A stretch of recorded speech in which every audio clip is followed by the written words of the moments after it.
আমাদের পরের সমাধানে 8 এর গ নম্বরে কি বলছে বলো তো, 81 আমাদের একটা মান দেওয়া আছে আর ওই পাশে একটা মান দেওয়া আছে। তো চলো শুরু করি আমাদের অঙ্কটা। তো ফার্স্টে আমরা কি করব, এইটাকে আমরা এই পাশে নিয়ে চলে যাব। তাহলে আমরা 81 কে আমরা কি করলাম, রেখে দিলাম। ঠিক আছে, একটু ভালো করে দেখো, বোঝার চেষ্টা করো যে আমরা 1 plus x by 1 minus x by, যেহেতু আমরা এখানে গুণ ছিল এটাকে কি করব, ভাগ করে দেব।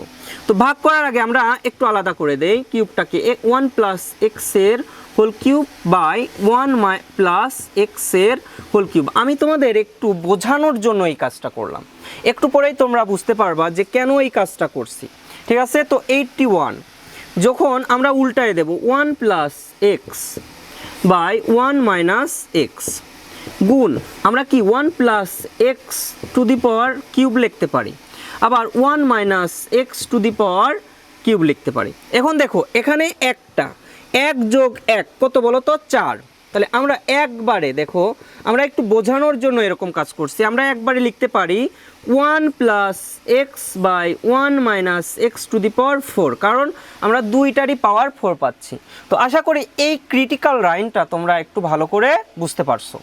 তো আমরা এখানে একটু 81কে কীরকমভাবে লিখতে পারি, 9 এর হোল স্কয়ার, 9 নং কত বলো তো 81, আর এখানে কি 1 plus x by 1 minus x এর হোল স্কয়ার লিখতে পারি, তাই না?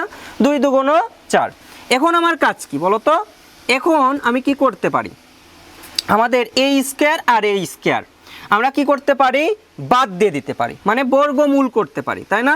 তাহলে 9 ইকুয়াল টু আমরা কি লিখতে পারি, 1 plus x by 1 minus x এর হোল স্কয়ার। এখন আবার 9কে আমরা কি করতে পারি, 3 স্কয়ার করতে পারি, 3 3কে 9 equal to 1 plus x by 1 minus x এর হোল স্কয়ার।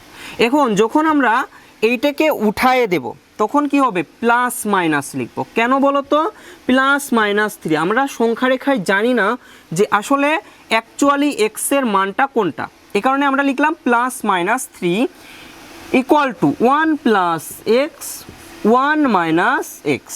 তো আশা করি তোমরা এইটুকু বুঝতে পারছো। এখন আমরা দুইটা নিয়মে এটা সলভ করব, একটা হলো প্লাসের মান নিয়ে আর একটা হলো মাইনাসের মান নিয়ে। তো আমরা এরকম লিখতে পারি 1 plus x by 1 minus x সমান আমরা কি প্লাস 3 করতে পারি ফার্স্টে। তো আমরা আর গুণ করি, তাহলে আমরা কি পাচ্ছি 3 ইন্টু 1 মাইনাস এক্স, আমাদের যেহেতু এর নিচে কি আছে 1 আছে, তাহলে 3টা 8-এর সাথে গুণ হয়, ঠিক আছে, ইকুয়াল টু 1 এর সাথে 1 প্লাস এক্স গুণ। আশা করি এইটুকু বুঝতে পারছো। এরপর কি 3 এর সাথে 1 এর গুণ, 3 এর সাথে এক্স এর গুণ, তাহলে 3 minus 3x equal to 1 plus x. এখন আমরা 3xকে ওই পাশে নিয়ে যাই, তাহলে আমরা এখানে 1কে এই পাশে নিয়ে আসি, মাইনাস 1 ইকুয়াল টু আমরা কি লিখতে পারি, এক্স এই পাশে এসে 3x কি হয়ে যাচ্ছে, প্লাস, তাহলে প্লাস 3x। এখন 3 থেকে 1 চলে গেলে কি থাকে বলো তো, আমাদের থাকে হলো 2, তাই না? 2 ইকুয়াল টু 4x। এখন আমরা কি করতে পারি, x সমান লিখতে পারি 2/4, তাহলে আমরা কি 2 দুগুণ 4, তাহলে x এর মান কত বলো তো, হাফ। বুঝতে পারছো? তো আমাদের পরবর্তী অংশটুকু কি, পরবর্তী অংশটুকু আমরা এখানে আবার লিখতে পারি -3 equal to 1 plus x 1 minus x.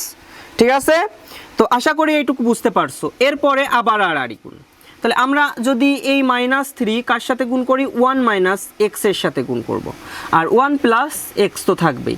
এখন আমাদের কি মাইনাসে প্লাসে -3 আর মাইনাসে মাইনাসে plus x equal to 1 minus x.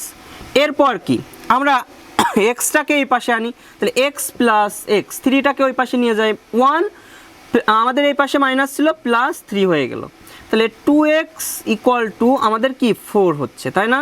তাহলে আমাদের এখানে x ইকুয়াল টু 4 বাই আমাদের 2, তাহলে x ইকুয়াল টু আমরা কি লিখতে পারি, 2 দুগুণ 4, তাহলে কাটাকাটি করলে 2।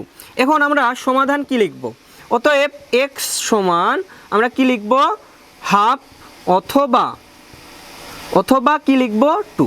এটাই কিন্তু আমাদের প্রদত্ত অঙ্কের উত্তর। তো আশা করি 8-এর গ নম্বর অঙ্কটা তোমরা বুঝতে পারছো। তো আমাদের এই সিরিজের 8-এর যে সিরিজগুলো ছিল, এই সিরিজগুলো ছিল যোজন বিয়োজন। তো তোমরা যদি যোজন বিয়োজন ভালো করে না বুঝো তাহলে কিন্তু আমাদের অঙ্কে কি সমস্যা থাকবে, কারণ পরবর্তী অঙ্কগুলো কিন্তু এই রকমই হবে। তো আশা করি এই 8-এর যে আমাদের অঙ্কগুলো ছিল সেগুলো বাড়িতে খুব ভালো করে প্র্যাকটিস করবা। তো আজ এ পর্যন্তই, সবাই ভালো থাকো আর চ্যানেলটাকে সাবস্ক্রাইব করো। So good bye.